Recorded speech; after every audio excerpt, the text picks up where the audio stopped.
সংক্রমণ রোগ হামের প্রাদুর্ভাব বৃদ্ধি পাওয়ায় চাঁপাইনবাবগঞ্জে স্বাস্থ্য ব্যবস্থার রুগ্ন অবস্থা। হাসপাতালটিতে অবকাঠামো থাকলেও নেই আইসিইউ সেবা। এ হাসপাতালটিতে চিকিৎসক প্রয়োজন ৮৪ জন, কিন্তু এই পদের বিপরীতে চিকিৎসক আছেন ৪৩ জন। সিনিয়র কনসালটেন্টের ১০ পদের ৮টি শূন্য। নেই প্যাথোলজিস্ট, রেডিওলজিস্ট ও ডেন্টাল সার্জনও।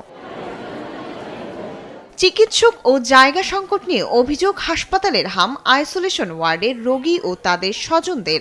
সেখানে পা ফেলারও জায়গা নেই। গাদাগাদি করে চিকিৎসা নিতে গিয়ে সংক্রমণ ব্যাধি হাম আরও ছড়িয়ে পড়ার আশঙ্কা তাদের। স্পেসটা একটু বড় হয় তো আমার মানুষের একটু সুবিধা হয়, এনে বসারও জায়গা নেই। অতিরিক্ত জ্বরের জন্য এখানে নিয়ে এসে ভর্তি করা হয়েছিল মেডিকেলে।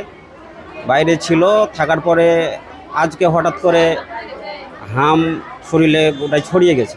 ঝুঁকিপূর্ণ রোগীদের রাজশাহী মেডিকেল কলেজ হাসপাতালে পাঠিয়ে দায়িত্ব শেষ করেন চিকিৎসকরা। স্বাস্থ্যসেবা নিয়ে এমন অভিযোগ স্থানীয়দের। হাসপাতাল কর্তৃপক্ষ বলেন যে আমাদের লোকবল কম। এখন এইটা শুনতে শুনতে তো আমরা যারা সাধারণ নাগরিক আছি তারা তো অধৈর্য হয়ে গেছি। বহুদিন থেকে শুনে আসছি আইসিইউ, সিসিইউ এবং কিডনি ডায়ালিসিস সেন্টার স্থাপন হবে, কিন্তু কোনো সেবাই এখন পর্যন্ত চালু হচ্ছে না। ২৫০ বেডের সিট বরাদ্দ হয়েছে, লোক সংখ্যা বরাদ্দ হয়নি এবং বিভিন্ন ইউনিট বরাদ্দ হয়নি। সীমিত জনবল নিয়ে চিকিৎসকরা স্বাস্থ্যসেবা নিশ্চিত করতে সর্বোচ্চ চেষ্টা করছেন বলে দাবি হাসপাতাল কর্তৃপক্ষের। ২৫০ হাজার জনবল থাকলেও ৫০০ আমাদের জন্য দ্বিগুণ রোগীর চিকিৎসার হিমশিম খাবো। সেখানে আমাদের বর্তমান জনশক্তির যে পদগুলো আছে সেখানে একটা চিকিৎসকের বিশেষ করে একটা মোর দ্যান 50% হচ্ছে। কর্তৃপক্ষ কিছুদিন পর পর হচ্ছে আমাদের আপডেটও জানতে চান।